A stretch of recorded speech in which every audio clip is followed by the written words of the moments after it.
This is episode 37 of the Battle of Ohio podcast. We're really diving into the draft talk today as the countdown ticks down to just under a month to go. We're going to debate each team's best option at their current draft position as things currently stand. And we've also got a huge trade that went down between the 49ers, Eagles, and Dolphins that affects my team a lot more than it affects your team, Thomas. But we are going to talk about that. And we're also going to get into talking about Baker Mayfield's contract a little bit.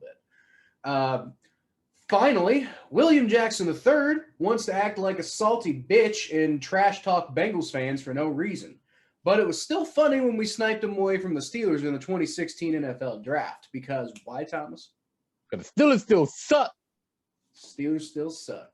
I never miss my cue. I never miss my cue on that. I wait all week just to say that one line. Oh, like I'd be at work pissed off, like, yeah, well, the Steelers still suck. Welcome to the Battle of Ohio podcast, where we follow the revival of the historic rivalry between the Cincinnati Bengals and the Cleveland Browns.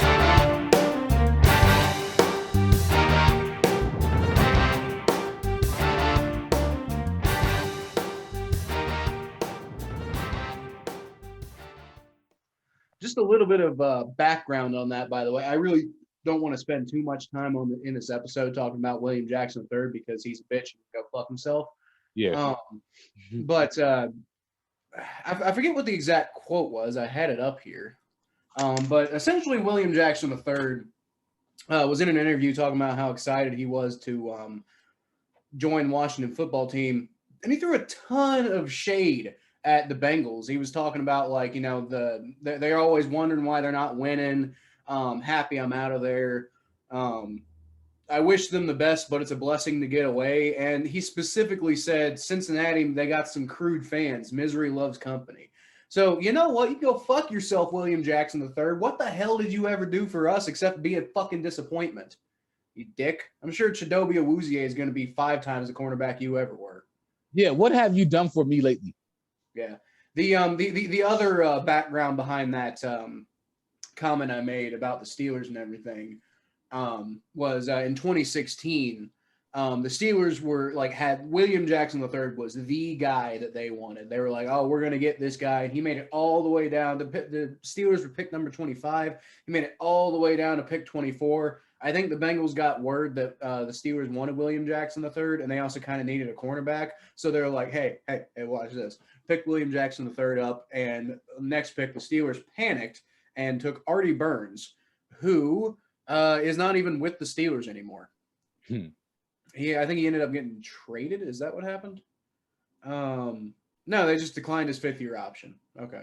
William Jackson III honestly didn't end up being that much better than Artie Burns. He had a lot more potential. When he flashed, he looked good, but overall, he was a pretty huge disappointment. You know, I feel like, you know, his potential was much higher than what he actually ended up doing. But anyway, like I said, I don't want to spend too long on that because he's a bitch, and I don't want to, you know, bitch up our podcast too much. No, you're fine. I mean, like, shoot. I mean, so many players for the Browns. You know, we got plenty of players against Cleveland. They just stay in Cleveland, and they're great players, but they're not a great team around them. They just wasted their career here in Cleveland. I'm thinking about Joe Thomas. Mm-hmm. Well, see, I love Joe Thomas, by the way. I promise we're about to move on. William Jackson III's problem was not that he wasn't surrounded by help. You know, the Bengals have always been a team that built up the cornerback core. Maybe in 2020 that was an issue. But William Jackson III's problem was he was just, you know, he was either injured or he just wasn't doing enough, or, like, you know, he occasionally flashed, but he just didn't make it work. So, I mean, that's essentially what we're, you know, what I hear we're getting with Chidobe Awuzie, except we don't have to pay him outrageous amounts of money. So I think the Bengals, the Bengals gonna have a better secondary anyway next year. Oh yeah. Oh, I mean, with all the money we spent on it, we damn well better have a better secondary. But anyway, maybe not big news, but free agent news that definitely needs to be talked about since we last recorded. The Bengals, they re-signed a couple of players, but the one in particular that's really, you know, fun to talk about is Mike Daniels. Now, I really, really was hoping the Bengals would bring him back to be like a rotational piece, which was what he was intended to be last year, but just Geno Atkins never really got on the field. So When he wasn't hurt, he was kind of being expected to be like the main starter. But man, you want to talk about somebody who's like, the polar opposite of a human, not a human being, but like as like a teammate and a leader that William Jackson III is. And in this case, I'm not throwing shots at William Jackson III. He was very quiet. He wasn't exactly really the type of guy to go out and, lead the team or, be a, great leader on and off the field. I'm sure he did plenty of good things. I'm honestly not trying to take shots at him right now. But, Mike Daniels, the on-field production isn't quite up to where he's been at certain points in his career, like when he made the Pro Bowl in 2017. Yeah. But, he means a lot to that locker room. He is, one of the Bengals' biggest cheerleaders. He's only been here for a year. He's a guy a lot of Bengals fans love, and he's good enough as a rotational piece that I thought re-signing him would have been one of the best re-signings we could have made this offseason because, the price is right. He's talented enough to, be useful on the team, and he is a great influence in that locker room. He's a great leader. He's a great human being. It's just awesome to have Mike Daniels back. Great to have Mike Daniels back. The other bit of news, Bobby Hart signed with Buffalo. I'm trying to figure out why the hell Buffalo keeps signing our failed offensive linemen. Like Russell Bodine, Jake Fisher, and now Bobby Hart. And then I guess in fairness, we took one of their failed offensive linemen in Cordy Glenn. So we just keep trading bad offensive linemen, us in Buffalo. I don't understand why. Well, sometimes how old Bobby Hart? It's like 30 something. Oh, never mind then. Might be a little younger than that. Bobby Hart is 26. Wow. I thought he was older than that. So he's 26 and he's that slow. God. We did have what was crazy to me is how offensive line people always want to take flyers on offensive line. Like for example, Cameron Irving, right? People in Cleveland, we gave up on Cameron Irving. Currently he's on a team with the Panthers. People didn't think that he would make it past the season. So he's still in the league. He played for the Chiefs. Look at what Wyatt Teller did. Wyatt Teller was 25, came to the Browns, and now he's regarded as one of the best offensive linemen in the league. So I don't know, man. It's weird. It's weird how some of these players develop. Especially offensive linemen. When we talk about the durability of some of these offensive linemen and how long offensive linemen play in the NFL. I think offensive lineman is one of those positions that people don't want to give up on because there aren't that many good offensive linemen in the league. Like I think that's the least deep position in the NFL is offensive line. That and probably kicker. There's a lot of bad kickers in the league right now. There are not a lot of really good, reliable kickers. I think is the main thing. All the good kickers are old. Give Randy Bullock a pass because they're like, man, there's a lot of worse kickers out there. And there are a lot of bad kickers in the league. Yeah, kickers, and there's a lot of bad offensive linemen in the league. It's really hard. It's really hard to build an offensive line in the NFL. Yep. It is. That's something that's being improved the last. Maybe because defense is just getting stronger and faster. I don't know. Well, I don't know that is quite possible. I don't know the science behind it. I'm not a football scientist. I'm just a random guy in a polo doing a podcast. So go ahead. Well, I was just going to say one of the best ways to build up your offensive line is through the draft. If you don't put enough emphasis on it in the draft, you're going to have a bad time because typically I find that offensive linemen tend to work best in the original system they were drafted into because that's their development is just typically so heavily based on, what they're doing at any given time. So that's why guys like Trey Turner, do so well in one place and then flame out in the next place. We will get into the draft here in a second. One thing that I think we should probably discuss before we get into the meat of this podcast which is really the draft talk, is Baker Mayfield is coming up on the last year of his deal, right? Mm-hmm. So I guess the question here then is, should the Browns take the chance on Baker Mayfield having a breakout season and go ahead and wait until next year to re-sign him? Because obviously if he has obviously the Browns should resign. I don't think anybody's going to anybody reasonable is going to debate that the Browns should not resign him. But should they take a chance on him having a really, really good big breakout season this coming year? Because if he does, that's going to make him super expensive next year. Yeah. Now, at the same time, if he doesn't, if he regresses a little bit, or if he regresses a lot, maybe you're going to start having the question of whether you should resign or not. But if he regresses a little bit, or he doesn't really the Browns win and he's helping, but he's not the reason why they're winning, then that contract might not be such a big deal, and you might end up getting a better deal next year than you would this year. But it really just kind of depends on if Baker Mayfield's primed for a breakout season or not. I've been thinking about this. I've been going back and forth with this. A lot of people make the argument that, and this is the argument that you can't ignore. I'm one of the biggest Baker Mayfield fans there is. We all know that. We all know how much I love Baker Mayfield. We all know how much I love Six. You have to think this over if you're Andrew Berry and Kevin Stefanski, and I wouldn't be in a rush to sign Baker Mayfield, only because we're on the heels of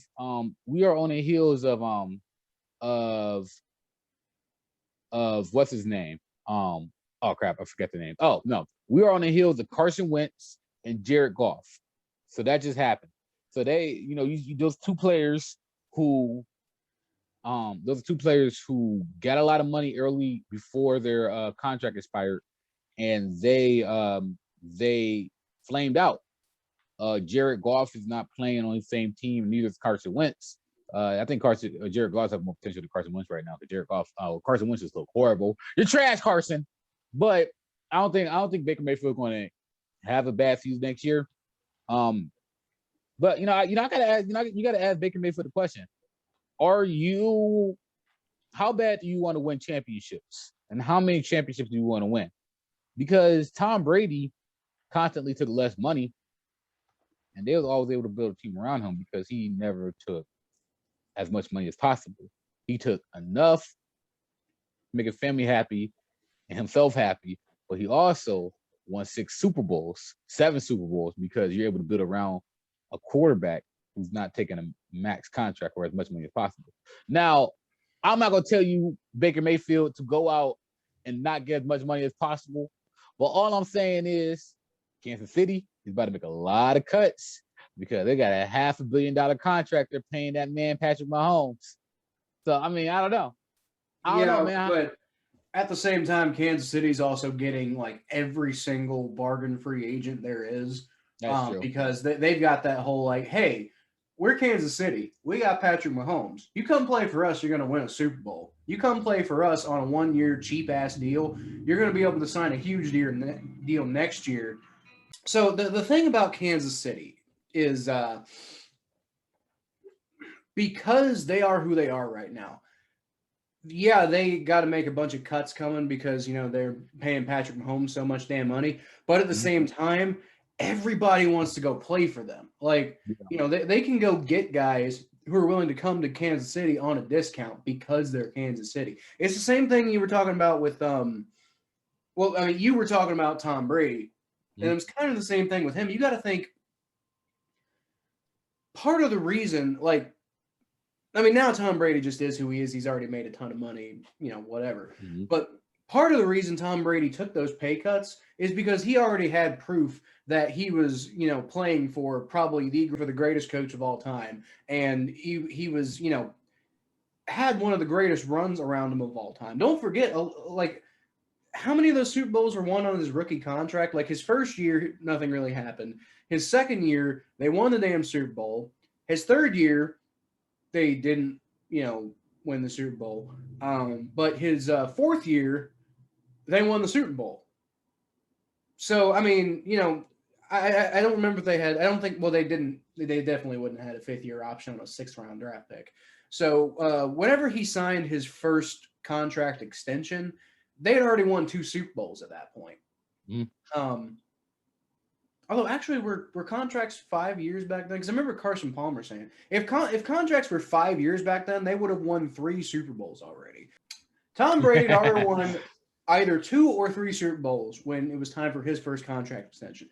Baker Mayfield and the Browns have won 0 Super Bowls. And before Baker Mayfield showed up, the Browns were an absolute, like, gargantuanly trash organization. Sorry, Thomas, but they were. Duh. I mean, right. I mean, nobody's going to dispute that. I mean, I'm But, not. I mean, oh my God, we were trash. Dude, we went 0-16. The Patriots, you know, for as mediocre as they had been before Tom Brady got there, did make it to 2 Super Bowls before Tom Brady got there. You know, there was some, like, thought process that this isn't the worst team in the league. Now, obviously, a lot of people have high hopes about the Browns going forward now, but I'm just saying, like, is that a reason for Baker Mayfield to take a discount? Because, you know, I mean, maybe just the fact that he seems to really like it in Cleveland, seems to be a great fit.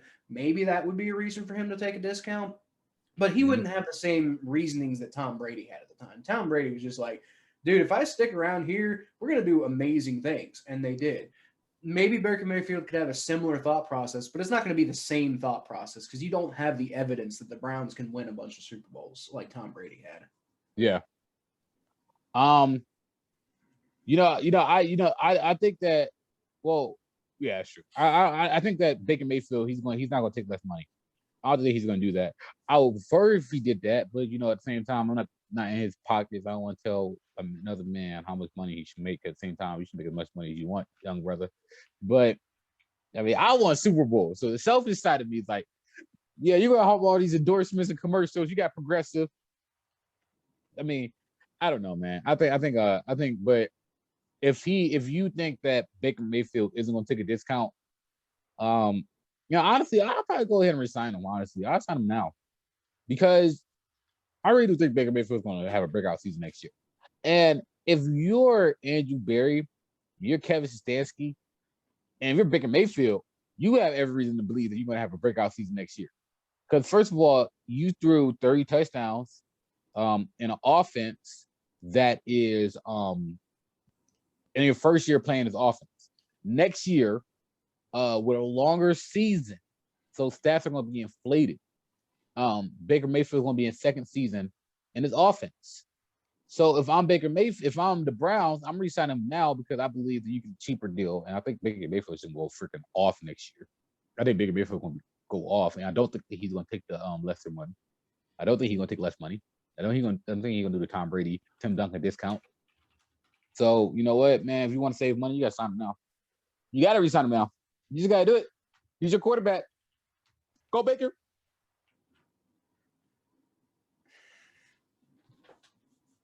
That's pretty much my thing. I absolutely think the Browns should go ahead and try to re-sign him because I mean, if he's not the quarterback in the future, honestly, then I mean we're screwed either way. Well, yeah, right. I mean, so I mean it's gonna put us in. So you know, it's gonna. Well, not to mention, look at the Rams and look at the Eagles. You know, you can get out of a bad contract, but I mean, look at like the Bears. You know, if you don't have that quarterback, it can be a nightmare trying to go and get that quarterback. So you might as well at least, you know, give it a shot. With Baker, you know, it's like part of the reason Jared Goff's contract was so out of control was because he had that breakout season. You know, they went to the Super Bowl. That was a big part of why he got the contract he got. So it's like with Baker Mayfield, the Browns in particular, they're in a position where they can have a little bit of leverage. They can be like, hey, you're a good quarterback. You haven't been the greatest quarterback in the NFL, so here is our offer. And the problem is that Baker Mayfield does have that breakout season. He's going to look at, you know, that kind of offer. He's going to be like, screw you. Well, I mean, I'm going to go play for like, you know, whoever and make a ton of money. Well, here's another thing about Baker though, that you can't really say about a lot of young quarterbacks. First of all, he had a really good performance his first playoff game. He had 290-something yards, 3 touchdowns. That's very impressive for your first playoff game. He did very well his first playoff game. His second playoff game, he didn't look bad against the like. In fact, no, he didn't look bad at all against Kansas City. Think about it, because he didn't lose that game against Kansas City. He didn't win us that game. He almost did. I think that but he showed that he's not afraid of playoffs. A lot of these young quarterbacks, they get to the big stage and they look like they're startled. Baker Mayfield took on the playoffs instantly. And that's his first time in the playoffs. That's only his first time. So he's obviously a quarterback that can compete in the playoffs. He's obviously a quarterback that could play against top tier defenses. He's obviously a quarterback that can perform. He's proven that to y'all. He's proven this to everybody. So how much more does this man have to prove to y'all that he is a very capable quarterback? He has proven more in playoffs than Lamar Jackson has. And I'm willing to say that. Lamar Jackson might get to the playoffs more often, but Baker Mayfield in his 2 games looked a lot better than Lamar Jackson has in his 4 games in the playoffs. And that's a fact. Lamar Jackson had 1 good game against the Titans. Okay. What about that first playoff game against Phil Rivers? How you look? I don't think that.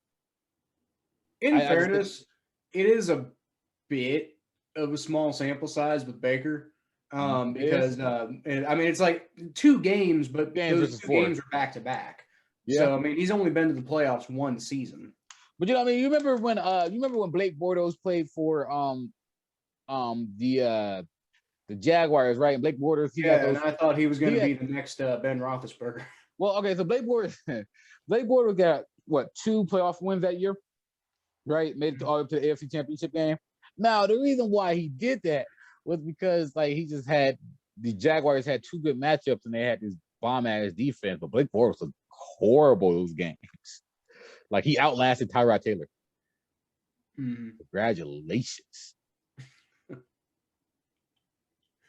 Yeah, Blake Bortles. the problem with Blake Bortles is I felt like, and I think this came to fruition, the way the Jaguars were built at the time, Blake Bortles was good enough, I think, to get them farther.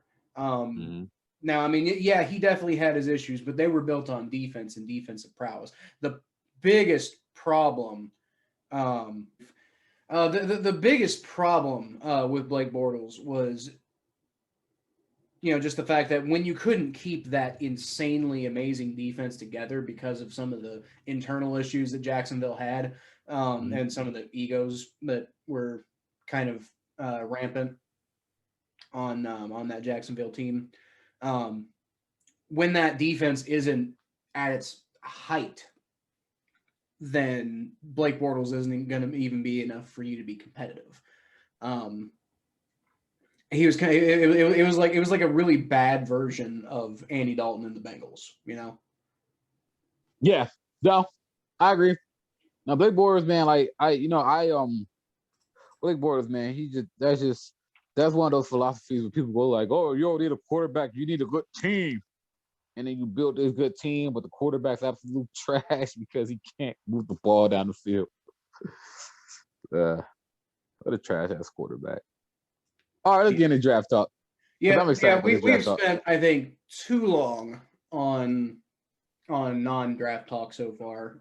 By the way, before we get into draft talk, I know you're off today, Kyle, but I know you're working, but I'm off.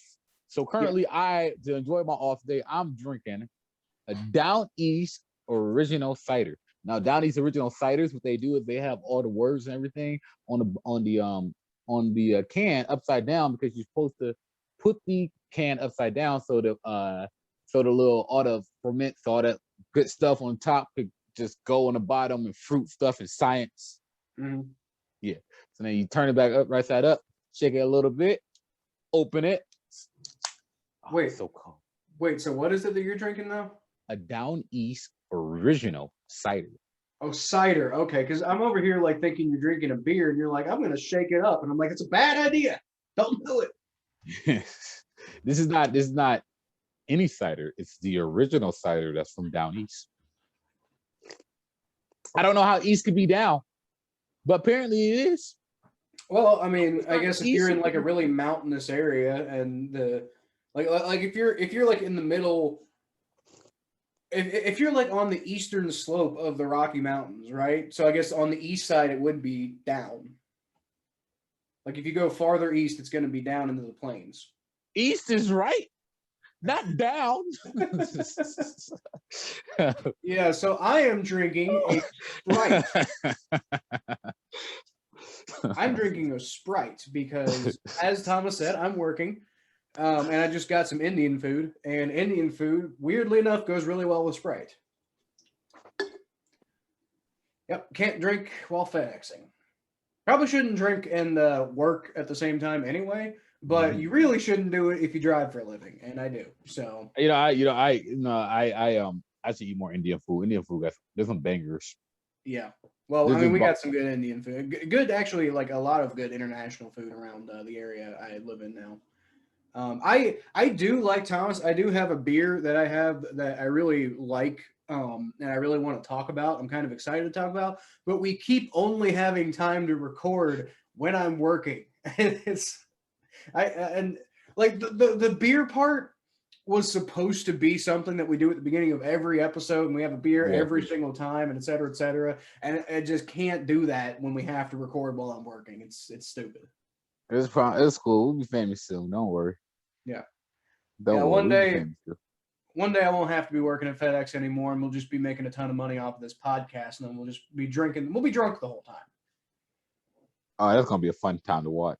You know what? There you go. For anybody who's listening, tell your friends to listen to this podcast. Get as many people as you can possibly get to listen to this podcast. Make a drinking game out of us.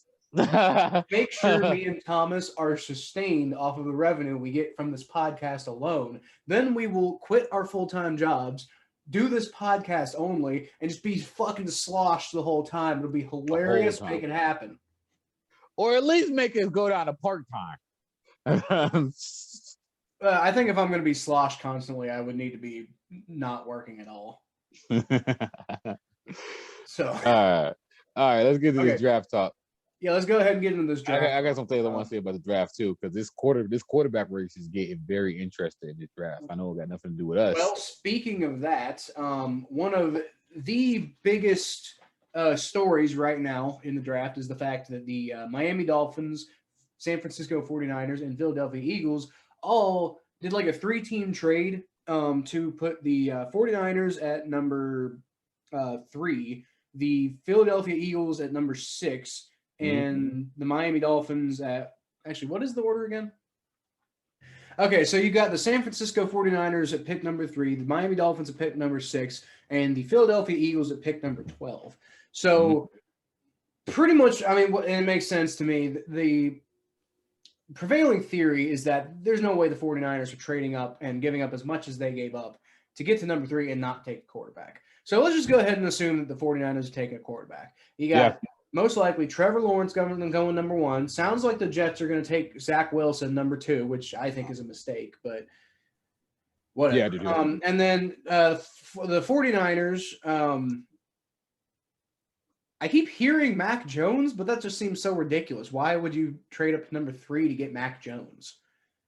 But whatever. They're taking, maybe they're taking Mac Jones, maybe they're taking Trey Lance. They're certainly taking some sort of quarterback. A lot of people haven't taken Justin Fields. No. I think Justin Fields' stock has been dropping lately. I think he might make it. He might even make it out of the top 10. Honestly, I think Justin Fields. You know, somebody tweeted. I'm sorry. Go ahead. Finish you want to say, and I'll say something about Justin Fields. Well, all I was going to say was it looks like the Dolphins at pick number 6. I still think that they're targeting Devontae Smith. Because I think number 6 easily get Devontae Smith. A couple of like a month or two ago, it looked like Devontae Smith was potentially going to be like a top 3 draft pick, so the Dolphins were going to have to take him at number 3. But now I don't think that he's I think Jamar Chase is seen as wide receiver 1 right now, and I think that's who the Bengals are going to take. The Falcons aren't going to take Devontae Smith, so he'll be there for the Dolphins at number 6, and I think the Dolphins would love to pair Devontae Smith with Tua Tagovailoa. I don't know who the Eagles are targeting, but I also don't think it really matters right now because we'll worry about that when we do our mock draft. By the way, we will be doing a mock draft live at some point. Most likely, we're talking about doing it on Friday right now. Most likely, when this episode comes out, the mock draft will have already happened. So, yeah, sorry. But we'll be doing more live stuff like that over the off season and whenever, because it's just fun. So keep an eye out for that kind of stuff. And if you missed the mock draft live stream, sorry, but we'll probably have that up on YouTube too. Well, since the mock draft is not since the mock draft probably happened already before the episode came out, I want to go ahead and put out some hot takes about this draft real quick. My first hot take about this draft: I don't think Trevor Lawrence is going to be the best quarterback in this draft. I honestly, who do you think is? I don't know what it is. I don't know what it is. I don't know. I think there's a lot of these 5 quarterbacks that they're looking at. I think all of them have the potential to be the best quarterback in this draft. I don't. But I just don't think that I don't think that Trevor Lawrence is going to be. I don't know, something about this whole Trevor Lawrence situation. I don't know, man. I don't know. It's weird. It's weird. Call it a hunch. I don't believe in Zach Wilson. I don't Okay. believe in Zach Wilson. I agree with you on that one. I don't That's the one for specifically BYU. not believe in Mac Jones, but I think Mac Jones is going to be like the next Matt Ryan, maybe. He's going to be like kind of one of those like I can see the Patriots. At best, he's going to be one of those guys who's like hovering around the bottom of the top 10, like somewhere between number 15 and number 10 quarterback in the NFL. And that's best case scenario, I think. I don't think Mac Jones is ever going to be like a top 5 quarterback. Trey Lance, I think the jury's really still out. I think he needs a lot more development, and we can maybe say what he'll be. Justin Fields, I don't know, man. Okay, so 2 things. I think Mac Jones is going to be very interesting to me. I think that if he goes to the Patriots, I think the Patriots are going to just do their diligence with him, and they're going to have a good plan for him. So I think the Patriots will be a good spot for him. But I'll tell you another team that might grab somebody that might grab Mac Jones that he might fit for. He might fit for the Steelers. No, I don't think so. I don't think. You don't think so? He fits. I don't think they got to get a quarterback, man. They got to get a quarterback, but I mean, I don't think he fits with their scheme. I think honestly, the guy who fits with the Steelers scheme the most is probably Zach Wilson. Okay. I mean, maybe Justin Fields. They got to get a quarterback, man. Dude, I don't want the Steelers to get Justin Fields. Well, none of those guys are going to be available when the Steelers, unless the Steelers trade up, they're not getting any of those guys. They got to get a quarterback, man. I think at best the Steelers might get Kyle Trask. They might get Kellen Mond. I don't think they'll sell for that. I think they later in the draft, but I honestly, I'm kind of thinking the Steelers might not draft a quarterback at all this year. I think they got to do something at quarterback. I mean, well, yeah, but after the first running back. After those top 5 guys, like I said, there's Kyle Trask, a huge drop off, and other than him, there's nobody. Yeah, you maybe the quarterback out of Stanford, but I mean, other than that, there's nobody who's like even a guaranteed backup in the NFL. So all right, I'm about to give you my quarterback power rankings for this draft, right? I'm gonna give you my quarterback power rankings for this draft. Let me see. I want to go for my number. In my opinion, I think the 5th best quarterback in this draft. You know what? I think. Okay, I'm just gonna go ahead and say I think. See, I won't regret this. If you go to the Patriots, I'm gonna regret saying this, but I do think that the Alabama Mac Jones. I do think that he's the. I don't know, man. I think he is a winner. I think he'd be great. I think if he goes to the Patriots, it's over though. I think the Patriots got a plan for him. But I want to say that he's number 5. No, actually, no. I want to say Trey Lance is number 5 because I trust Mac Jones more than Trey Lance. So Trey Lance number 5, then Mac Jones, then Zach Wilson, Justin Fields, and Trevor Lawrence. I'm still putting Trevor Lawrence on the top right now. I'm not putting him on. So I guess even though I don't think that he's going to be as good. I don't know. I maybe agree with you that Trevor Lawrence isn't going to be as good as he's hyped up to be. I might agree with that. But I don't know who the hell else in this quarterback class is going to be better than Trevor Lawrence. But you never know. That's the fun part. That's true. You never know. Because every year we have this guy that we think is going to be the best quarterback in the class, And then every year is always somebody else. Okay, so here's my thing. I mean, every once in a while, there, we're right. Everybody's right. But, Yeah. like Andrew Luck, Peyton Manning. But, you got the Russell Wilsons of the world. You got the Tom Brady's of the world. You got the Lamar Jacksons of the world. Every single year, there's always that one quarterback that defy the odds. And they defy the odds so much that the odds are in favor that the best quarterback in the draft would not be the first quarterback taken. Especially when there's 5 really solid quarterbacks in this draft. There's a good chance that Mac Jones will go to the Patriots, and then the Patriots just plug him back in that system. But the Patriots are an A+ organization, one of the best running organizations in sports, and he becomes the next winningest quarterback in the NFL. So that can happen. That can legit happen. There's a chance that Justin Fields is very fast, on a 4.4. He could be the next Lamar Jackson, or he could be an even better Lamar Jackson because Justin Fields could actually throw the ball on a consistent basis. Well, that ain't something anybody talking about. I think Justin Fields is a beast. I think Justin Fields has at best he could be Deshaun Watson. I don't disagree with that, but only in the right system. My exactly. I agree with that. Fields is I feel like if Justin Fields goes to the wrong team, he ain't gonna do shit because they're gonna want him to. They're gonna want him to do a lot that he's just not capable of doing. I think he's a much better runner than he is a passer. And the problem is if you don't put him in the right scheme, then that's just not going. Now, I don't necessarily think he needs to pass, though. I don't think he necessarily needs to go to a Greg Roman offense. I don't think it needs to be all running or anything like that. But I definitely think it needs to be something like, they got with Seattle. Be like a Russell Wilson type where you can get out, extend the play, run when you need to, be an athlete, and then, and then the passing game, and it's a little different with Russell Wilson because he is such an accurate, good passer as well. So it's not quite the same thing, but think like Russell Wilson with a worse arm. That's how I see Justin Fields. And the problem is, it's not to say that I don't like Justin Fields' potential. The problem is if he doesn't go to the right system, I don't see it really panning out. So I agree with that.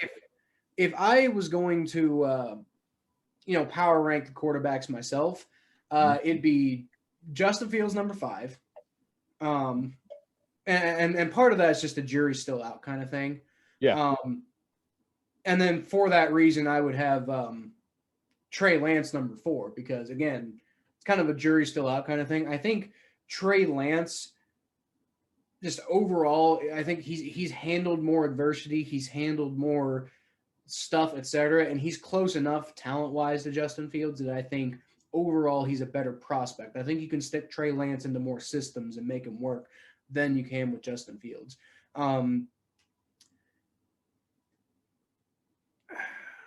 Number 3, and the only reason I don't have him at the bottom is because of his talent, is Zach Wilson. Okay. I think Zach Wilson, I have heard he's got a shit attitude. That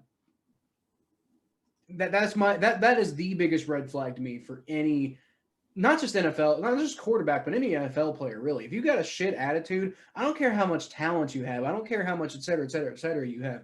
But I mean, when we're talking about quarterbacks who coming into the NFL with a bad attitude or they don't have the right mindset or whatever, you're talking about guys like Achilles Smith, you're talking about guys like Johnny Manziel. You're talking about guys like Ryan Leaf. Every once in a while you get a Dan Marino, but it's so rare that happens. It's much more often that these guys turn into busts. Yeah. He is very talented. Zach Wilson, extremely talented. I think from a talent perspective, he rivals Trevor Lawrence. But it's just that attitude, man. And see that's why Trevor Lawrence to me is the number 1, unquestioned that he's the number 1 quarterback because he's got the mindset, he's got the physical tools, he's got the he's got the passing talent, he's got the arm, he's got everything you could possibly want. And maybe he won't end up being the next great all-time quarterback. Maybe he's not the next Peyton Manning, but he's got a lot more chance of being the next Peyton Manning than any of these other guys. Oh yeah, no, I agree with that. I just don't know what it is. Maybe just call it a hunch. Maybe it's Urban Meyer. I think that's what it is, honestly. that is part of the reason, actually. That is part of the reason. I was actually going to say that And I was actually thinking about this. You said something interesting. You said that that Justin Fields would be great in the right system. Most experts have Trevor Lawrence 1, Zach Wilson 2. The 49ers just trade up. They're probably going to draft a quarterback. With that said, a lot of experts have the 49ers taking Justin Fields at 3. That would mean Kyle Shanahan. I think that would be the perfect situation. I think that's probably why the 49ers traded up. Why? Because here's why I think. From what I observed from Justin Fields. And by the way, I am not a fan of Ohio State at all. So this is not, oh my God, he's from Ohio. Like, I don't care. I don't care about Ohio State. If you was OU, would be different. Like, I just don't care about Ohio State. I'm not. My parents are big fans of Ohio State. I'm not. Anyway, that's not here or there.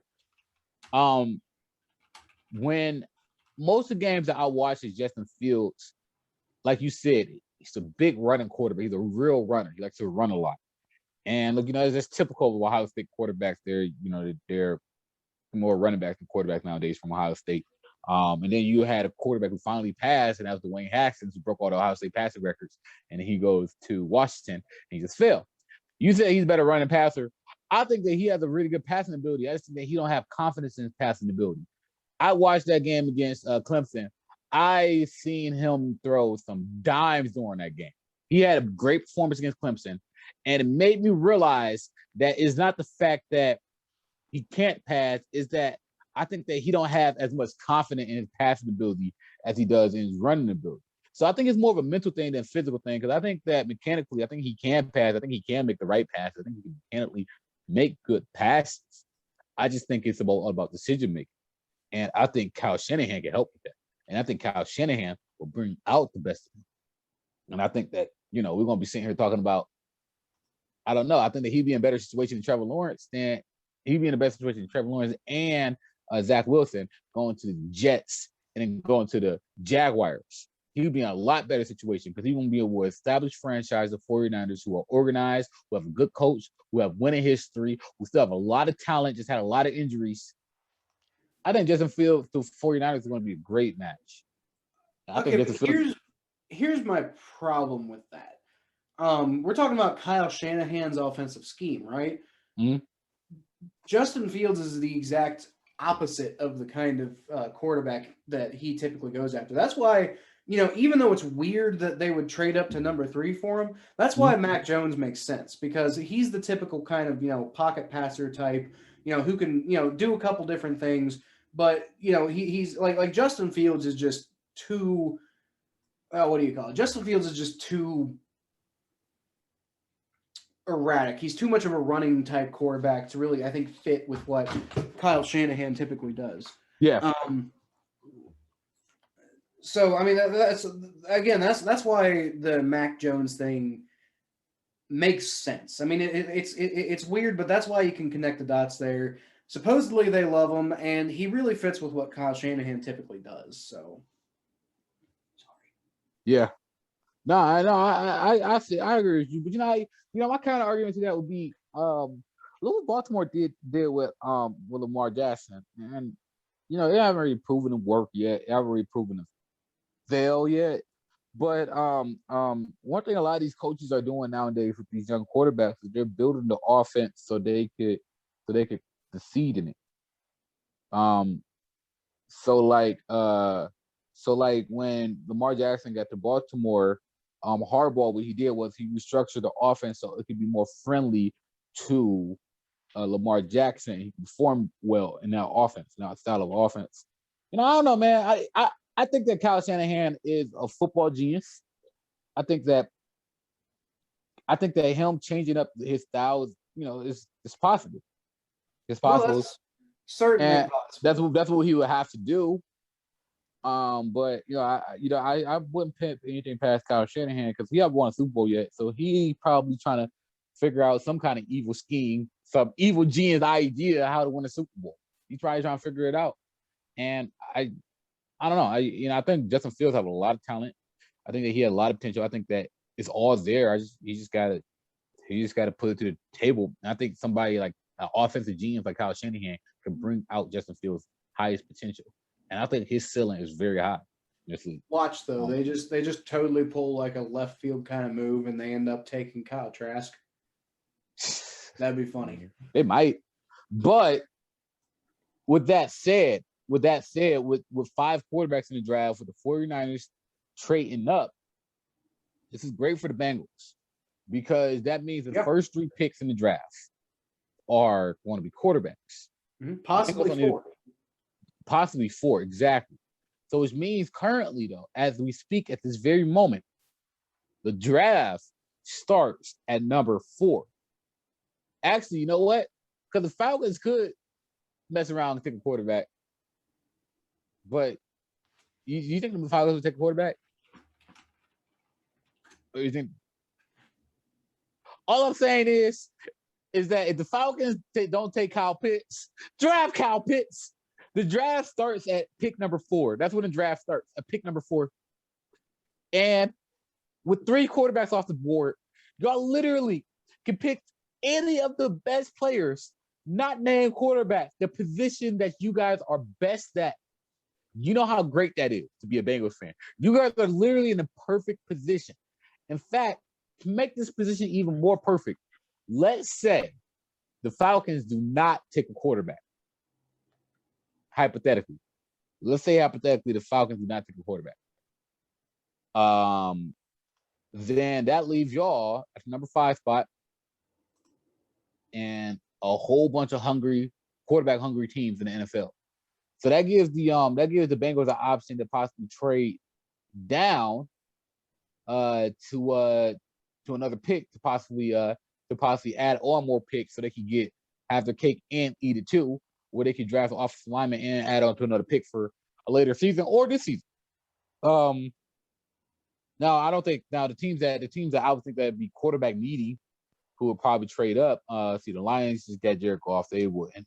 The Carolina Panthers, they're probably the first team that would trade up, but it wouldn't make sense for the Carolina Panthers to trade up over the Lions and the Dolphins to draft a quarterback. So that leaves you with the Broncos.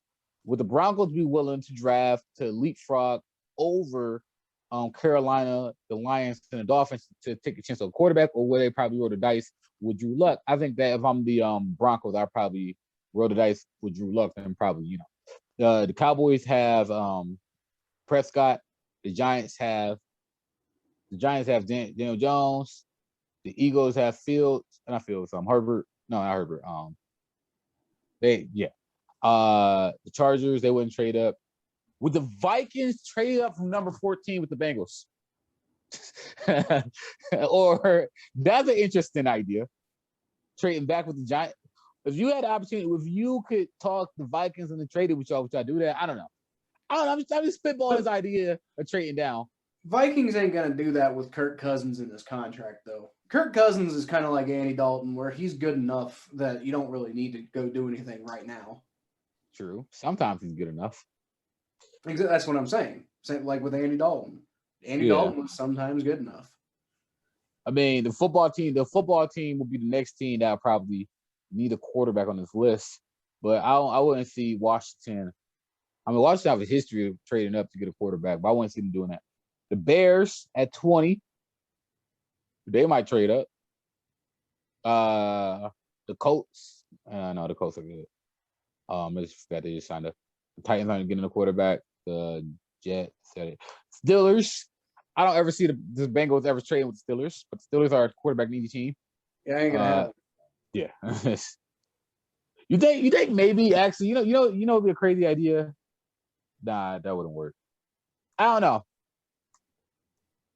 I'm looking at this. I'm not just talking myself out of anybody trading up because I don't know anybody who would trade up with y'all for anything. Like I just think that's just stick.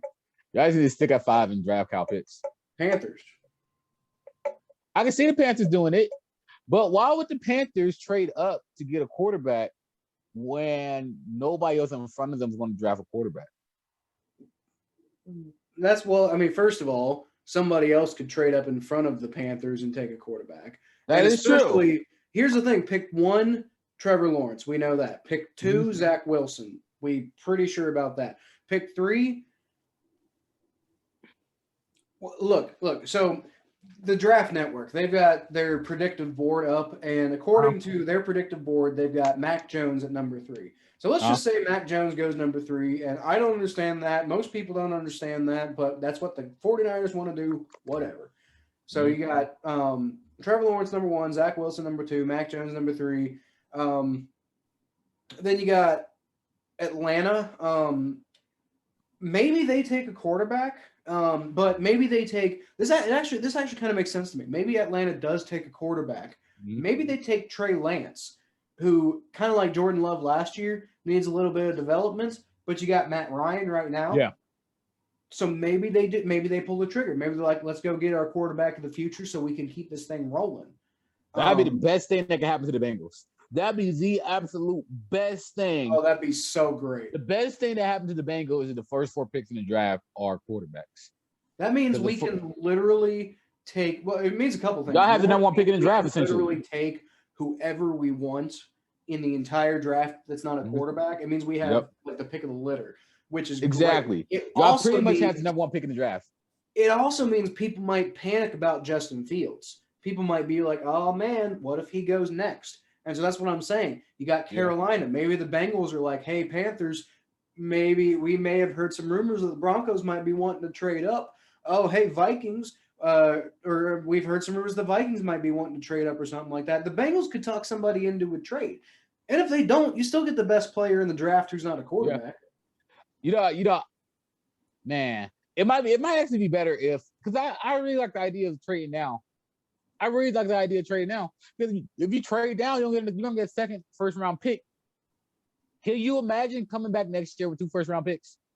See, here's the only thing about that is apparently the 49ers offered a deal to the Bengals to trade up, and the Bengals didn't take it. So why? Yeah, so I'm starting to think, as much as I would love to see the Bengals trade down and maximize the value of that pick, starting to think they're probably not going to do it. So the important thing here to really talk about is who are the Bengals going to take with that number 5 pick? Penny Sewell. I think they should take Kyle Pitts. Well, you know who it sounds like they're going to take is neither of those 2 guys. I'm reading Jamal. I'm sorry, go ahead. Yeah, well, Jamar Chase, it sounds like Jamar Chase is going to be the guy. Because, I mean, Jamar Chase is talking about, hey, it'd be cool to play with Joe Burrow again. Apparently reportedly Joe Burrow's been pushing for Jamar Chase. And we do need, some people say T. Higgins is a wide receiver 1. I'm not sure if I buy that. I think T. Higgins is at his best, would be at his best as a wide receiver 2. As the guy who can soak up targets when the main guy is, got some people paying attention to him. So, you take Jamar Chase, and, this offense is absolutely stacked. And I said it on the last podcast. You got options on offensive line. You went out and got Riley Reif. So, that's a decent starter. You got Quentin Spain back. That's not, maybe a rotational starter. You can have him and Quentin Spain. Wait, he is Quentin Spain. You can have him and Xavier Su'a-Filo kind of rotating on one of those guard positions. Go out and draft a guy like Alex Leatherwood in the second round, and you can start him at guard in his career. And then when Riley Reif moves on, then you've got a built-in tackle solution in Alex Leatherwood.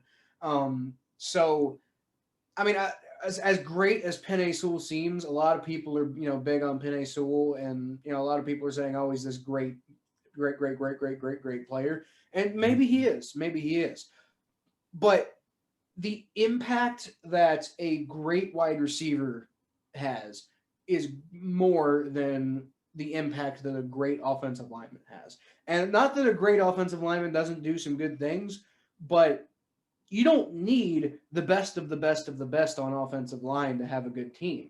You just need an offensive line that can be pretty good to give your quarterback some time. Yeah, and Joe Burrow isn't made of glass. He's not going to get hurt every single time he gets hit. That was a freak accident too. Yeah, that was a freak accident, and Joe Burrow has a real quick release. Joe Burrow's one. You can't build a team around being scared that Joe Burrow is going to get hurt. Yeah. Now, you do got to protect him. I'm not saying you don't got to protect him. You absolutely got to pay attention to that and make sure you put some better talent around him. We're not done on the offensive line. We still got holes to fix on the offensive line. I'm just saying you don't got to use pick number 5 to do it. I like the idea of going. I'm infatuated with the idea of going to a position for number 5 and you know what, Jamar Chase, I actually really like that pick. A lot of people think that he's the best receiver in this draft, which is really big to say, considering how deep this draft is at receiver. That's probably one of the deepest positions in this draft. And I do think that this is a golden opportunity to give Barrow some weapons. And, you looking at, we talk about Kansas City.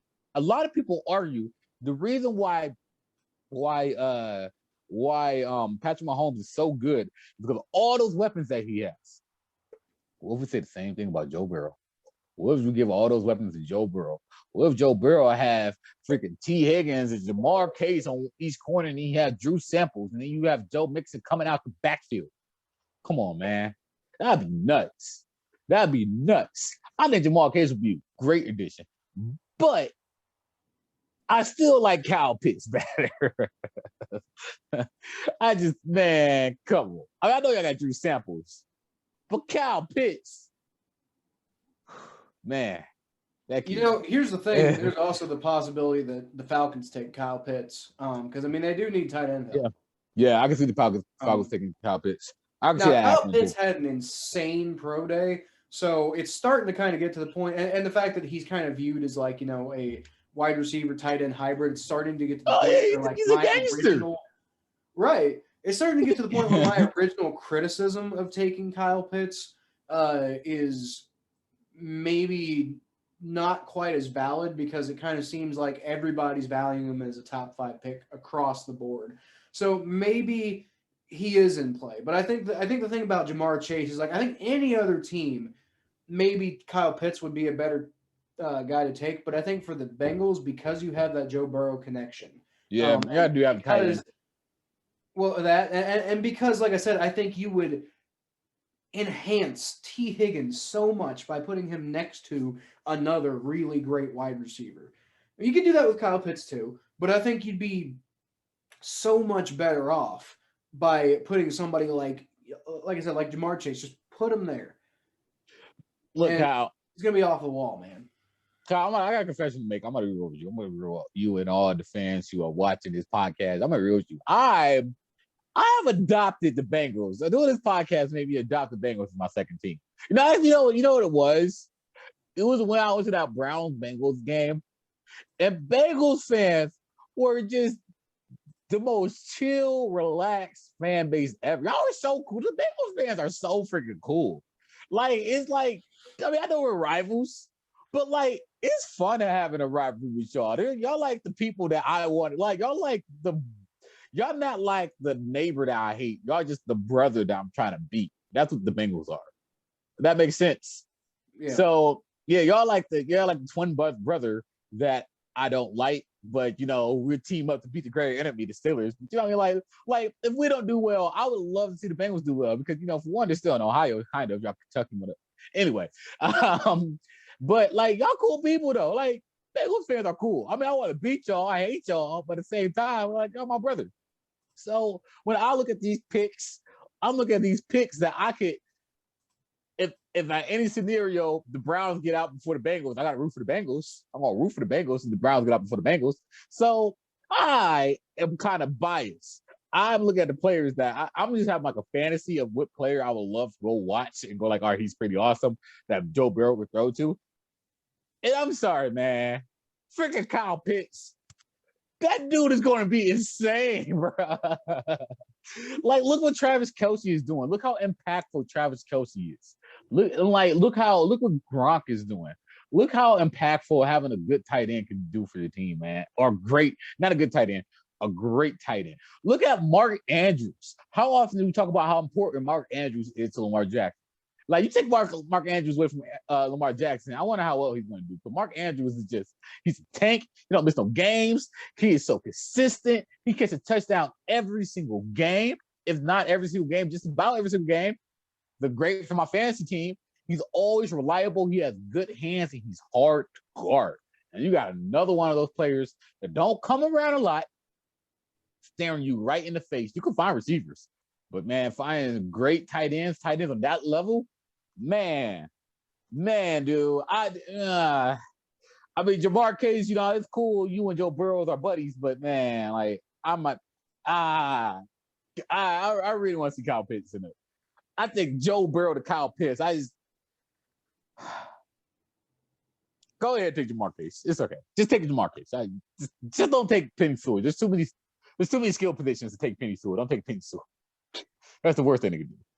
I think, again, because I think a lot of people have said that this draft isn't super deep with offensive line talent, but I think it's deeper than a lot of people give it credit for. Yeah, I think it's a lot deeper in the earlier rounds. Maybe once you get past like round 4, it's kind of less deep. But I think the first 2 days, you've got plenty of offensive line talent to pick from. I agree. Penei Sewell's great. If we do pick Penei Sewell at number 5, I'm not going to be heartbroken. That'll be fine. I'll be like, all right, we got Penei Sewell. Joe Burrow is going to hopefully go off, and there's plenty of other wide receivers in this in this draft too. So it's not like it's the end of the damn world if we pick Penei Sewell. I'm fine with that. That's cool. If we do it, I'm happy. I would be pissed off if we did something really stupid. Like, in my opinion, I think Devontae Smith would be catastrophic in a Bengals form. Not that I think Devontae Smith doesn't have potential in the NFL, but I think in the AFC North, he would get snapped in half. Yeah, I think going piggyback on your theory, about the offensive lineman. I think a lot of people want to clamor over these. Skill positions so much that they're going to end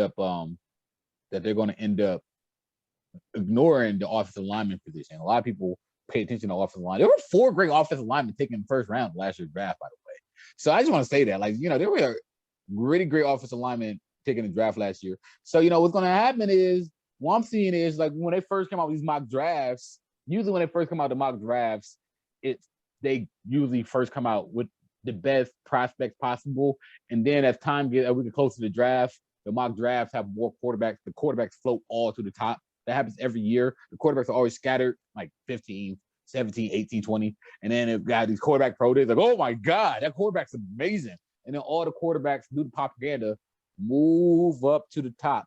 So all the good players, all the other talented positions start to move down. Now we're seeing the same thing with receiver, and we're seeing the same thing with tight end. So receiver and tight end are being valued more than quarterback. A lot of teams want to beef up their defense to go after the quarterback. It's almost like everything's geared to the quarterback in the NFL. But a lot of people want to be trying to pick edges and defensive linemen over offensive linemen. So what's happening is a lot of these offensive line players are getting pushed back in the draft, not because of their talent, but because of the necessity of other teams. So with this huge influx of want for receiver and quarterback, you guys might have an opening to grab 1 or 2 players at a later round in their respective than they should go. That happens in the draft. So there's no sense of urgency of drafting an offensive lineman in the draft. That's why I like the idea of trading down, because you get getting 2 second-round picks would be the best thing that can happen for the Bengals. They use those second-round picks to go offensive linemen.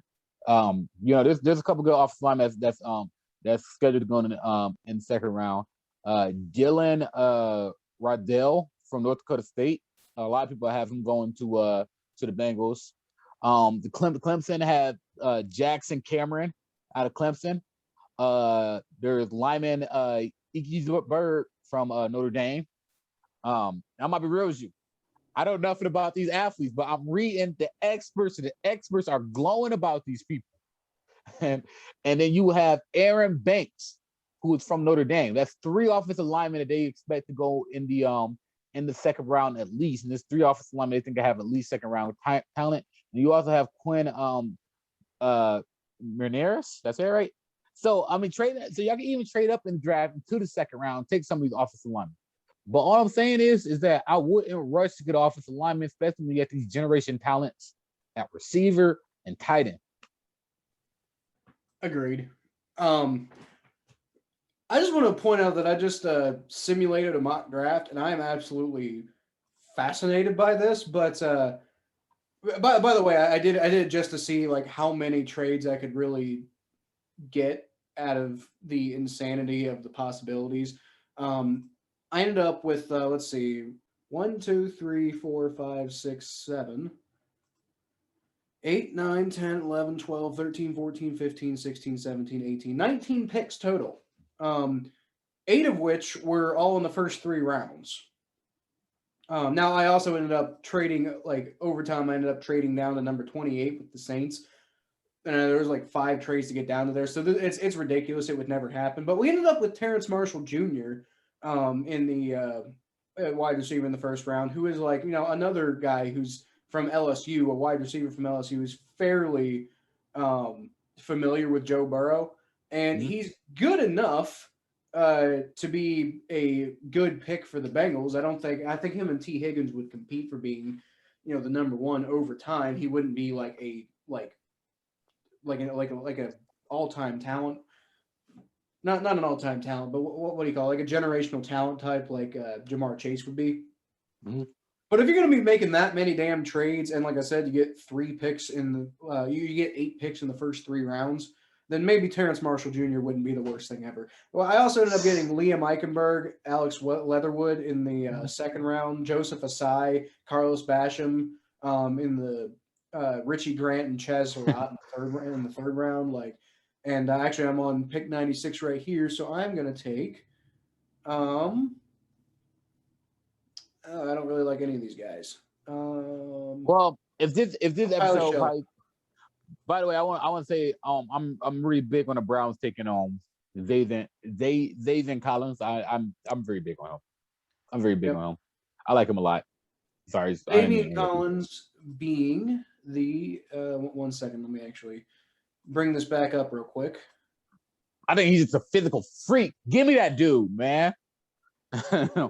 Yeah. So when it comes to the Browns, in my opinion, the most important thing that the Browns could go after in the first round is I think they need an edge rusher. Zaven Collins, by the way, being the linebacker from Tulsa, he's good. Don't get me wrong. I don't know if he's first round worthy.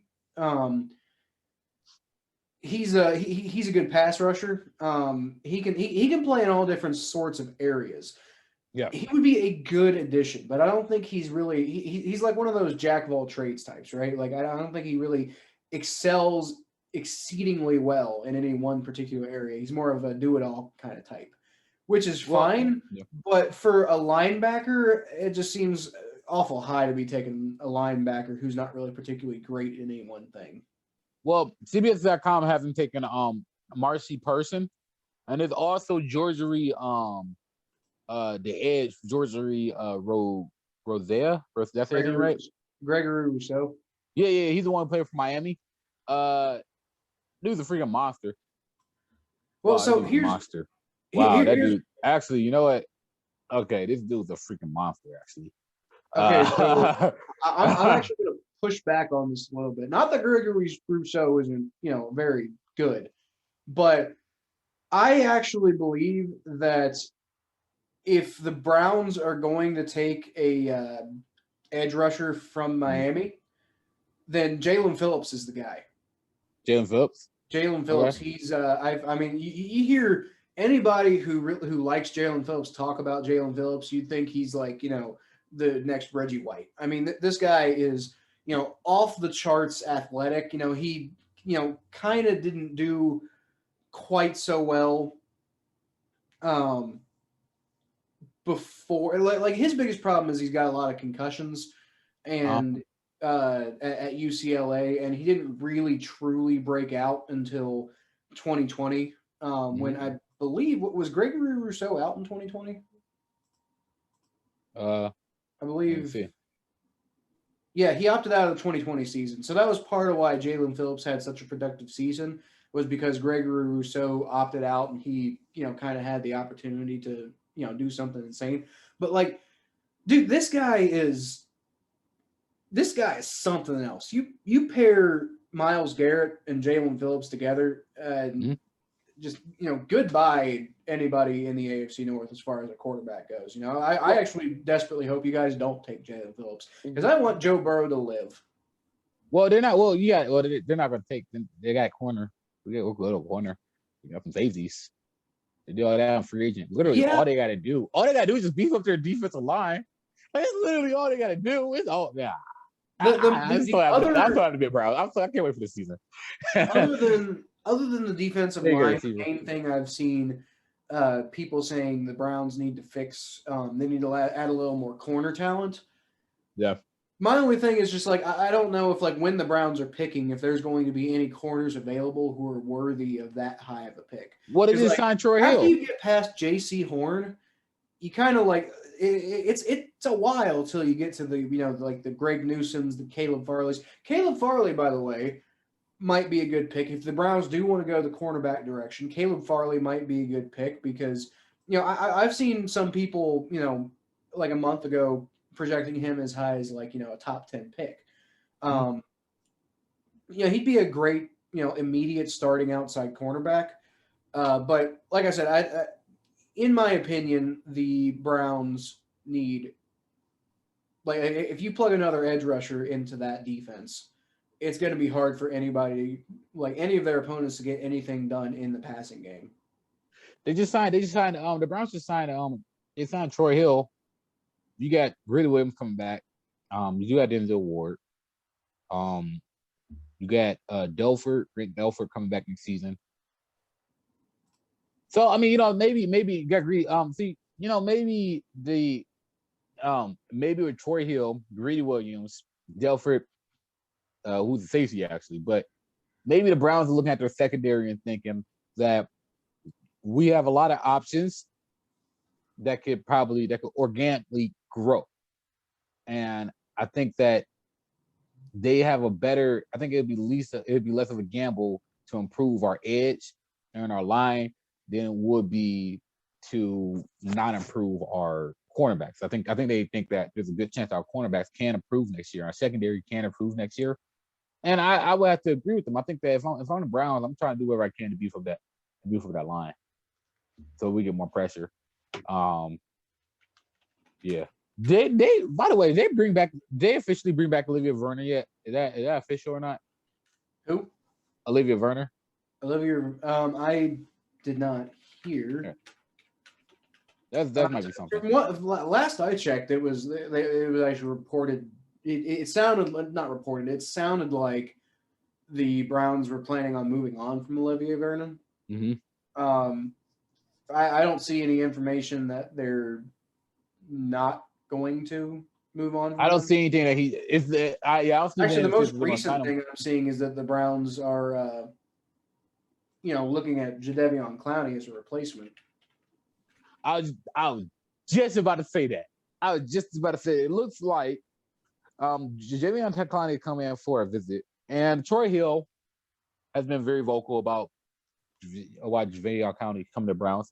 In fact, there's a few players that came to a couple of Browns free agents, including Troy Hill, who's been very vocal since he got here because Troy Hill is from Youngstown, Ohio. He's Northeast Ohio. He basically said that this new Browns team, he's like, I wanted to come home for one, but he said playing for the Browns, like the team speaks for itself. It's almost a no-brainer. The talent on this team is ridiculous and it's only going to improve. Man, I'm getting really excited about this season. And he just thinks that the Browns are a Super Bowl contender. I would agree. I think the Browns do have a very solid chance of winning the Super Bowl next year. And I think that if I'm a defensive player and I don't get a contract from Kansas City or Tampa Bay, a team like Cleveland would be a very enticing offer for me because I think that Cleveland will be a really good opportunity to win a Super Bowl next year. I think they can. I think the Browns can win the Super Bowl next year. In fact, I already said on Twitter, I think the Browns will win the Super Bowl next year. I know you want to hear that as a Bengals fan, but I think the Browns are going to win the Super Bowl next year. I mean, I don't think it really matters if I hear it as a Bengals fan because it's not happening. It's gonna happen, man. Yeah, We're gonna win the Super Bowl. We're gonna win the Super Bowl. In Genevieve County, if you want to hop on the train, come hop on the train. And if you think that we should draft that kid from Miami, that Phillips kid from Miami, let's go ahead and get him. And I think that I definitely think that Jaelan Phillips would be a great pickup for you guys. I really hope it doesn't happen because actually I kind of had this thought of like, if the Bengals are willing to trade down a little bit from pick 5, like let's say we trade with the Panthers for pick number 8, we could probably work out a deal maybe we end up with Kyle Pitts instead of Jamar Chase. That'd be fine with me. I like Kyle Pitts. I would totally not be like against taking Kyle Pitts if we trade down. But anyway, yeah, let's say the Bengals trade with the Panthers for the number 8 pick, and then we pick up a lot of picks because the Panthers really want that quarterback. Well, so take some of those extra picks you got, trade back up into the first round. Bengals need edge help too. Jaelan Phillips would be amazing here paired up with Trey Hendrickson. I would love to see the Bengals pull it. Now, I mean, that's pretty convoluted. It doesn't sound anything like what the Bengals ever typically do with anything ever. So that's almost definitely not going to happen. But if the Browns aren't going to want him, I would love to see the Bengals go get him. But here's my other idea. I don't think but a lot of people have Jaelan Phillips going. A lot of people have the Raiders taking him or the Dolphins taking him. A lot of people have him going earlier. By the way, I'm gonna be real with you. It's kind of scary that the Dolphins have all these first round picks, and the Dolphins are as good as they are. The only thing that doesn't scare me about the Dolphins is missing the playoffs. Well, but they didn't miss the playoff. They missed the playoff in the AFC, so that means they won 10 games last year. Wow. Like they're a 10-win playoff missed team. Yeah, they got 3 first round picks. I mean, yeah, I know. I know. I mean, 10. I know I didn't make playoffs, but I still won 10 games. Yeah, good coach. They're going the right direction. By the way, interesting thing that a little bit off topic, but just interesting to note that before we recorded this podcast, the NFL did officially announce that the NFL is going to be on a 17-game schedule this year. 17? 17 games. I didn't see who the Browns are going to be playing for the 17th game, but I did see that the Bengals will be hosting the San Francisco 49ers. Yeah, the Cardinals. So the way it works is the way they're going to do this every year, if I'm not mistaken, is that they're going to do divisions by records, and then they're going to do place of division. So the AFC North is going to play against the NFC West because those are 2 divisions that had the best records. So we might be playing the NFC West for a while. Honestly, that's gonna be fun to watch. The AFC North versus the NFC West every year, and they go by place. So the Bengals finished in 4th place, and the 49ers finished in 4th place last year, so they play each other. The Cardinals finished in 3rd place in the NFC West, and the Browns finished 3rd place in the NFC West. So they play against each other. That is a pretty interesting concept. So, it's going to be interesting seeing the AFC North and the NFC West play each other every year. Well, I don't know about that. I think it's going to be fun seeing the NFC West and the AFC North play each other every year. Well, I don't know if I agree with that because I don't know if the NFC West is going to stay that good for that long. You're right about that. You're right about that. I think the AFC North is always going to be AFC North, though. By the way, somebody tried to argue with me that the NFC West is better than AFC North. Listen to me, you idiot, freaking F-boy from the freaking suburbs. You don't know anything about football. Well, some kind of West Coast looking. Anyway, look, man, let me tell you something.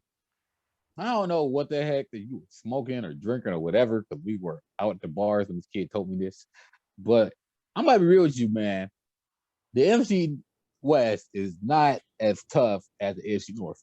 At least not last year. Like, what y'all got? Y'all got little Kyler Murray. Come on, man. That was your 3rd best quarterback in the league. The 3rd best quarterback in the AFC North was Lamar Jackson.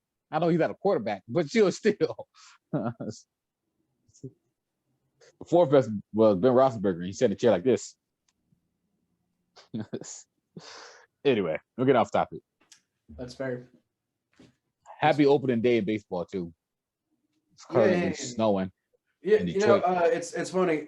Opening day is such a huge like event here in Cincinnati. Everybody like it's like a local holiday. Oh yeah, because baseball started in Cincinnati. Oh yeah, No, not baseball, but like the first like the Reds were the original Reds, I think. Yeah, were the first professional baseball team. Yeah, that's what it was. Yeah. Personally, I couldn't give two shits about baseball. Y'all got a beautiful stadium down there. Great American Kamar Ballpark is beautiful. It is a nice stadium. I love that stadium. The team could stand to be better, but I'm not much of a baseball person anyway, so I don't really care that much. I wish the Reds the best because they are my home team. I hope they do well, but yeah, I mean, if I'll watch if they're in the World Series, and that's about it. I'll give you a wish one day. They're not a bad organization. The Reds get good every once in a while. They haven't ran so great lately, but Joey Votto, Jay Bruce, those boys, that was a good team.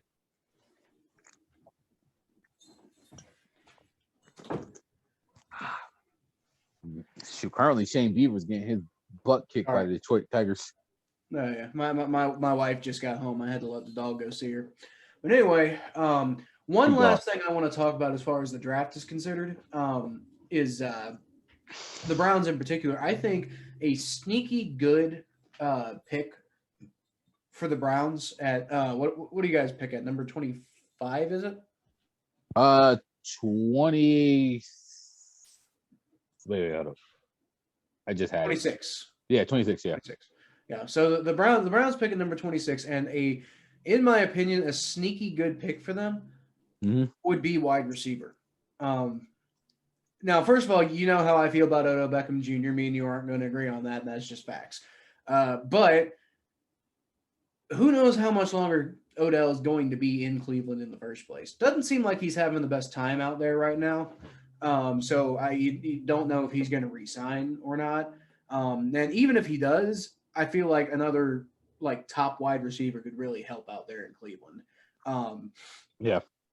So, I mean, guys who are likely going to be available at that spot. Well, I already talked about Terrence Marshall Jr. earlier. He's like the other guy in the LSU offense. He's not Jamar Chase, but he's still pretty damn good. Kadarius Toney, he's one guy I've heard a lot of Packers fans talking about maybe targeting. Rashad Bateman might be available at 26. He might go earlier than that, depending on if there's a run on wide receivers or not. But I don't know if Rashad Bateman would quite be a scheme fit for the Browns. But I mean, he could definitely help take the top off. And allow the Browns passing game to get a little bit more vertical. So I mean, those are all options. I really think Jaelan Phillips would be a good pick, but if he's not available when the Browns pick, fair enough. I almost kind of feel like because you've got Myles Garrett there, you would almost benefit more from a great wide receiver than you would from a great edge rusher. And then, like I said earlier, I just don't think the corner talent is going to be worth the first round pick by the time that you guys are picking. I don't think. Well, first of all, first of all, they're not taking. I don't think they should take a receiver at that position. I think they should take a receiver in the draft. I actually do agree with you, but not in the first round. And they should take a receiver in either the second or third round. I do think they. Well, there is a lot of talent.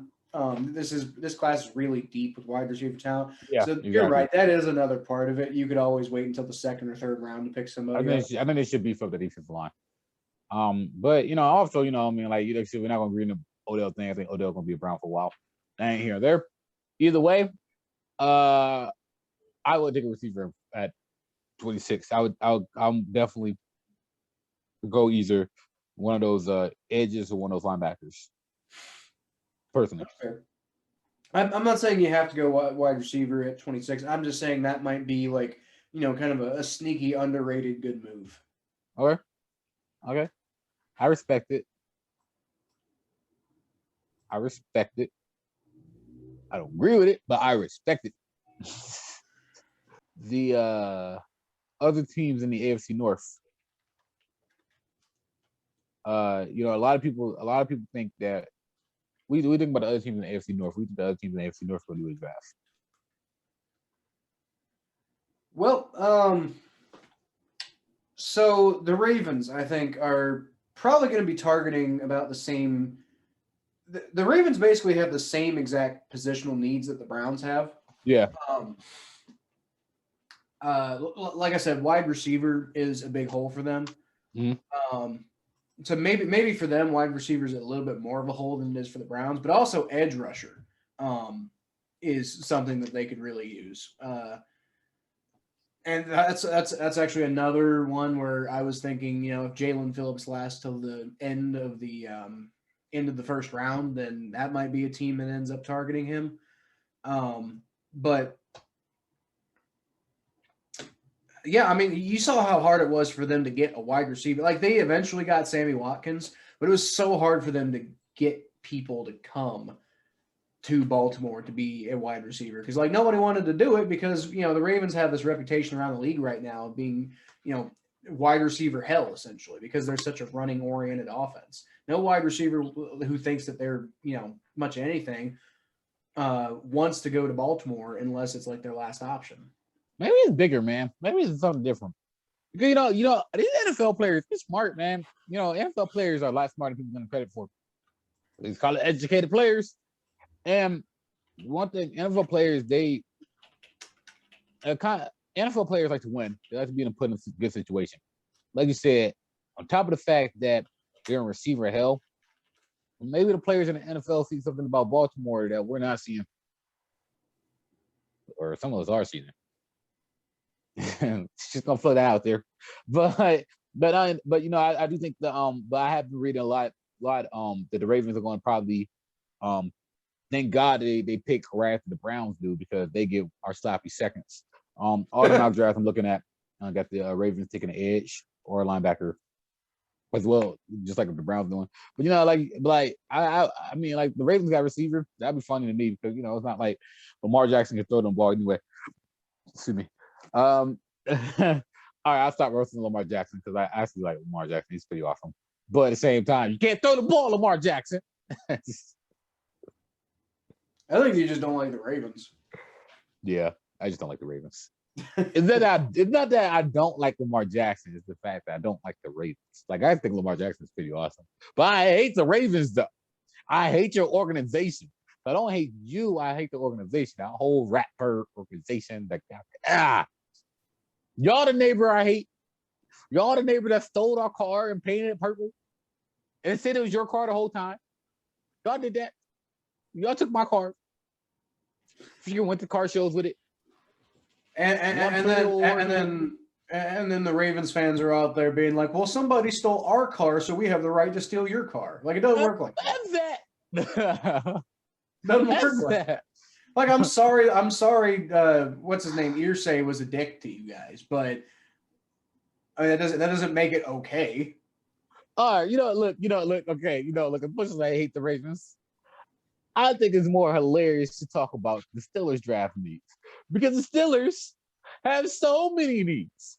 For one, their offensive linemen, their reliable offensive linemen, Pouncey, didn't he leave the Steelers, if I'm not mistaken? Did Pouncey leave the Pittsburgh Steelers? I can't remember. If I'm not mistaken, I heard about that. Pouncey is no longer okay. So the Steelers, they need offensive line help. So they need offensive line help to protect their old ass quarterback. They also need a running back because James Cotter. Enough said. Yeah, Pouncey retired. That's what it was. Pouncey's gone. That's all I knew. Pouncey's gone. They need all offensive line help. And the Browns put Pouncey's last game was getting beat by the Browns. Suck it, Pouncey. The Steelers need quarterback. They need offensive line. They need running back. They probably need wide receiver. Hilarious. Oh, then no, So- actually, Juju came back, so I guess No, they got good receivers. The Steelers got good receivers. The Steelers are pretty deep. Because they got Devontae Smith and they got Claypool. They're good. They're good on receiver. Yeah. So if I'm the they basically need everything but wide receiver, though. pretty much. Bud Dupree left. Man, like I don't think I can't think of a position that they don't need right now. To be honest, except for maybe wide receiver. They're in salary cap hell, and they are pick number 24. That is hilarious to me. But I think one or two things gonna happen. I think if Mac Jones falls to the Steelers, then they might take him. I know we talked about this at the beginning of the podcast. You said you bounced back on the idea. I also hate to say this, and this is in my nightmares, and I would absolutely freaking hate if this happened. But I can completely see it as happening. If Jaelan Phillips fall to 24, I think the Steelers will take him. Actually, I was talking about this earlier, but I was simulating that mock draft earlier, and Justin Fields, believe it or not, fell to the 4th round. Wow. Like, what? I don't think Justin Fields is as bad as people say. I don't know, man. I'm just like I don't want to. Do we value their last playoff game, their last game in college, or we don't value that? Because Justin Fields, right before he got smoked by Alabama, his performance against Clemson, though, like I don't understand how you can see that and not think that this kid can compete with almost any quarterback in this draft. Like he beat the quarterback that everybody, he went toe to toe with a quarterback that everybody's saying that's number 1 in his draft, and he beat him. And they didn't just beat him because Ohio State played a better game. He beat him because he had some really good passes that game. I don't understand why people are sleeping on this kid. And I honestly think that if he falls, I think the Steelers would be the team to take him. I think the Steelers would be like, hey, I was just about to say that. I think Justin Fields could end up in Pittsburgh if he I would hate somehow falls that. I don't see him fall. Like I said earlier, the thing had him falling to the 4th round. It's like, gosh, shut up. That's not going to happen. But I could totally see him falling to the Patriots maybe. He threw 6 touchdowns against Clemson. That's what it was. I remember that. Yeah, it was like, come on, man, come on. How do you look at that and just think this kid's trash? Like I said earlier, I don't think this fact that he can't throw. I just think that it's the fact that he's not confident in his throwing ability. But you go 22 or 28, 385 yards, 13.8 yards average pass, 78% completion percentage, and 6 touchdowns to 1 interception against Clemson. And the game is sending you to that dude. I mean, he performed worse against Alabama, but what that tells me is that he has the talent. It's about bringing it out. And I don't think Ohio State was really good for development in his throwing talent because Ohio State is more of a running offense anyway. But that's what I think Kyle Shanahan was best. I think Kyle Shanahan can transform Justin Fields to what he needs to be. But I also think that Steelers could probably. I think the Steelers, they might get creative with him too. I think the Steelers might get creative with him too. I think that'd be a dangerous team for him to go to. But I just don't. This whole narrative that Justin Fields can't throw, I just think that's a bad narrative because I watched him against Clemson throw all over their defense. The Clemson has a good defense. Like this kid balled out against Clemson. Like that performance against Clemson, man. That I don't like to say I hate that school, man. I'm a Bobcat. We do not like Ohio State for a reason. But I think this kid's gonna be really good. And I think that if he falls, I could legit see I think that there's a legitimate chance that the Steelers draft him. And that I would hate because there's gonna be Lamar Jackson all over it. I think personally, I agree with you. I think Justin Fields.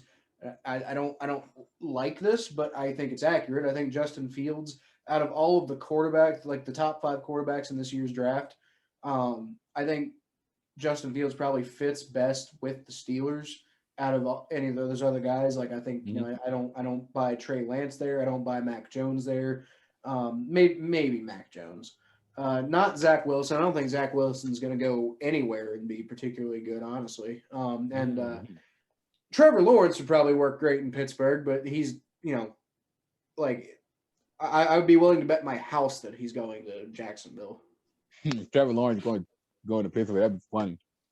No, that would not be funny. That'd be terrible. No, man, it'd be funny that he dropped that far down the draft. That would be funny if that happened.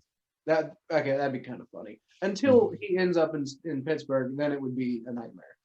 I don't know what it is, man. Maybe it's the hair. I don't know. But Justin Fields going to Pittsburgh definitely seems like a possibility if he ends up. I don't think he's going to fall that far. I think this idea that Justin Fields is not going to go in the top 10, at least the top 15, is ridiculous. I think the idea that he's not going to go in the top 10 is also a little ridiculous, but you never know. It could happen. I could totally see Denver picking him up if he, falls though. I can see Denver get him. I think that he's going to. I don't think that he's going to fall. I'm just still going to have an opportunity to grab him. So we can put that theory to bed. Well, I guess the 4 quarterbacks going ahead of the Bengals, I think, kind of kills any opportunity for any real opportunity for a trade up though, because it seems like there's a possibility that Justin Fields could fall a decent amount. And I think most teams that are going to be looking at potentially trading up with the Bengals would know that. Like they'd probably be like, oh, I don't know if we need to trade up with the Bengals for Justin Fields. Like if Carolina wants him, they can probably wait till pick 8 for him. If Denver wants him, they can probably wait till pick 9. If Minnesota wants him, they might be able to wait till pick 14. If they don't feel like that's going to happen, they can probably trade up with the Broncos or something. They don't have to trade all the way up to number 5. So yeah. So, I mean, that's unfortunate. But at the same time, I'm not going to complain too much about the fact that the Bengals are essentially going to have, if not the pick of the litter of among all, getting the best player of all non-quarterbacks in this year's draft. They're at the very least going to most likely get the second best player. And maybe the Bengals are in a good position. Who knows? Maybe the Falcons get it wrong. Yeah. But, I mean, the Bengals are in the best position in the draft. Jamar Chase or Penei Sewell, and maybe both, one of those 2 players is going to be available at pick number 5. So the Bengals are going to pick either Penei Sewell or Jamar Chase or Penei Sewell. I guarantee it's going to be one of those 2.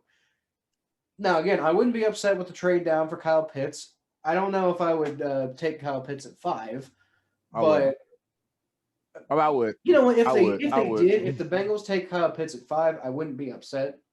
That's not the way I would do it. I would try to maximize that value. And I think you could trade down a couple picks and still get him.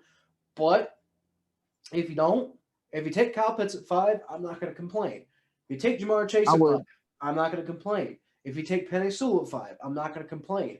One of those 3 players is 2 of those 3 players is most likely going to be available. All 3 might be available. Sounds like it's going to be Jamar Chase, who they're going to take. I don't know. But regardless, it's a great situation for the Bengals to be in this position where 3 of the 4 picks ahead of them are going to be quarterbacks, and we don't need a quarterback. Yeah. I got lucky. Y'all get essentially take the best receiver in the draft. Yeah, that's part of the thought process too. It's not just that he's Jamar Chase and has a relationship with Joe Burrow, but it's the fact that he is most likely the best receiver in the draft, especially after that pro day he had. I mean, it's not Jalen Waddle. I think Jalen Waddle might have the most potential, but I don't think he's quite there. And then Devontae Smith again. I just think he would break like a twig if he was playing in the AFC North. I think Devontae Smith is going to be fine. I think he'll be fine if he goes to Miami. I don't think he'd be fine if he was playing here though. Now, who the other? Miami has a receiver that's really good, don't they? You're talking about Devontae Parker? Yeah, he's really good. He's got a lot of drop issues though. Yeah, that's true. But he can go off though. You give him a chance, he go off. Yeah, and he was a first round pick because of that. But I don't think he's really quite lived up to the hype that he had. But I mean, at the same time, if you put a great receiver next to Devontae Parker, I think those 2 together could get a lot accomplished. I think especially when they're both Alabama. Freaking Alabama quarterback, Alabama receivers. Well, Devontae Parker played at Louisville. Oh, I'm way off there. Yeah. I mean, the right call. I don't know why I thought he played for I don't know why I thought he played for Alabama. No, because Tua played for Alabama. I'm thinking, anyway. So in quarterback, Alabama, receiver Alabama, if you want to go draft Devontae Smith, and that's what a lot of my drafts I'm looking at. I look at CBS mock drafts, and a lot of CBS mock drafts have the Dolphins taking Devontae Smith, and as well as having the Bengals taking all of them have the Bengals taking Jamar Chase, except for a couple. The only one has them taking Kyle Pitts, who I want the Bengals to take. I think Kyle Pitts would be a beast. I want Kyle Pitts in Ohio. I wouldn't mind having him here. I really wouldn't. Like I said, if we do take him at 5, I won't be upset. It's not the way I would do it, but if we do, then fine. That's fine. It's going to be very difficult, I think, for the Bengals to screw this up. I mean, wouldn't be the first time we've done it, but again, you're going to have Jamar Chase, Kyle Pitts, and Penei Sewell, most likely 2 of those 3 guys available, and possibly all of those guys available. Unless like the Jets just completely pull something out of left field and they're like, oh, we're not taking a quarterback, we're going to take Penei Sewell. And it's like, I want to keep Sam Darnold. Maybe the Jets should do that. But then again, even if the Jets do take a non-quarterback, then maybe they take a non-quarterback, maybe the Falcons take a non-quarterback, and the Bengals still have one of the top 3 options available. You know, maybe the Jets take Penei Sewell, maybe the Falcons take Kyle Pitts, and then Jamar Chase right there for the Bengals. Or maybe the Jets take Jamar Chase, maybe the Falcons take Penei Sewell, and then the Bengals got Kyle Pitts, you know. Or maybe the Falcons take Kyle Pitts and the Jets take Jamar Chase and the Bengals get Penei Sewell. You know, I mean, like any of those 3 guys are going to be available at number 5 unless the Jaguars go insane or the 49ers kind of like throw us all a curveball. But I don't see that happening. You don't give up that kind of capital to not take a quarterback. So the Bengals are going to have one of those 3 guys are going to be available, almost guarantee you. If the Jets take quarterback, but where do you think Sam Darnold was going to end up? Well, I think he's going to be in New York this year. Okay. I think the plan would be to have Sam Darnold be the starting quarterback this year, and then work the new quarterback in. Maybe he, maybe after maybe give Sam Darnold a couple of weeks to see if he can do something, and if not, you put the rookie in. Or maybe, he does decently well enough. And then, you keep him in and you just develop the rookie behind him. But like next year, Sam Darnold could end up anywhere. Pittsburgh's an option. He could end up playing for the Steelers. I hate that. No, I would like that actually. I wouldn't be too upset by that because I don't know if Mike Tomlin would really have the kind of demeanor to really do well with Sam Darnold. I don't know if those 2 would get along at all. Yeah, me either. You can maybe. I think Sam Darnold should go there. I think the best spot for Sam Darnold is the Patriots, but I don't think he's ever going to go to the Patriots though because. I don't know about that. I think after Cam Newton, I think the Patriots are, going to try to draft somebody. I don't think they're going to keep recycling veteran quarterbacks. Yeah, I think they're going to go for I think Mac Jones would make a lot of sense in the Patriots. Yeah. Quite possibly. But anyway, we are going up on 2 hours on this particular recording. We'll probably edit it down some so that it's not quite that long, the final cut. But we have been talking for quite some time here. I still need to get back to work. Sounds like my band practice is canceled for tonight, so I'm not as under as much of a time crunch as I thought I was. That's part of why I let the podcast go 2 hours. But we can't spend all night talking here, so we do got to end things at some point. So thanks for listening, everybody. Like I said, look for that live mock draft to be coming at some point.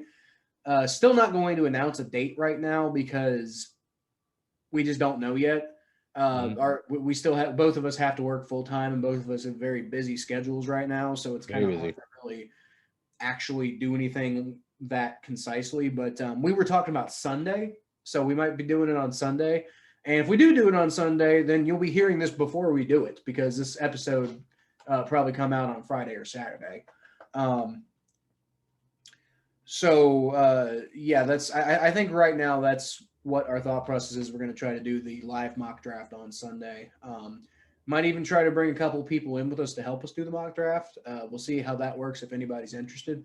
But anyway, guys, thanks for listening. Don't forget to like and subscribe to help this channel grow, and recommend it to your friends. Just tell people, hey, there's these two there's these two idiots talking about the Bengals and Browns, and talking trash constantly about the other AFC North teams, and occasionally talking trash to each other. I mean, it's a fun little fan podcast. It's a rivalry podcast. We have fun with it. It's if you're looking for a podcast that's going to be full of technical analysis and like XYZ kind of like reporters and stuff like that, like this ain't the podcast for you. But there's there's a 100% chance.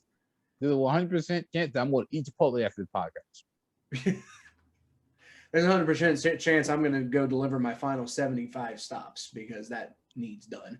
There's a 100% chance I'm going to drink this beer. Yeah, I'll hopefully be drinking a beer on the next podcast. But like I said, if you're looking for a real like professional technical kind of thing where you're looking for reporters or film guys or whatever, then maybe this podcast isn't for you. But this is a podcast for the fans, by the fans. We talk about this game from a fan's perspective. We allow you to come on this and talk about what your perspective is as a fan. And I think that's why it really resonates well with some people. And if you know somebody who's interested in a podcast like that, let them know. Tell them to come watch our show, and I guarantee you that we'll all have some fun with it. And maybe we'll even have them on for an episode, because we try to get as many people on as we can. Just basically, honestly, just whoever wants to come on, and we've got a bit of a waiting list, but you don't need qualifications to come on this show. Just be a Bengals or a Browns fan. That's all we care about. Or a Ravens fan. We just don't want Steelers fans. We might have a Steelers fan on one day, but it's going to have to be a thick-skinned Steelers fan. Yeah, we're going to roast them. Yeah. It's gonna be just roast time. We got a Steelers fan show. We got to get like another family Ravens fan or something. Yeah. I don't know. But anyway, thanks for listening, everybody. You can find me at Kyle Phelps 92 on Twitter and Facebook.com/LePhelps. You can find Thomas at T_Starter94 on Twitter and Instagram. And he's got a YouTube page called Blowdown Page. Got like comedy videos, stuff like that. So thanks for listening, everybody. I'll catch you next time. And hoo day. Go Browns.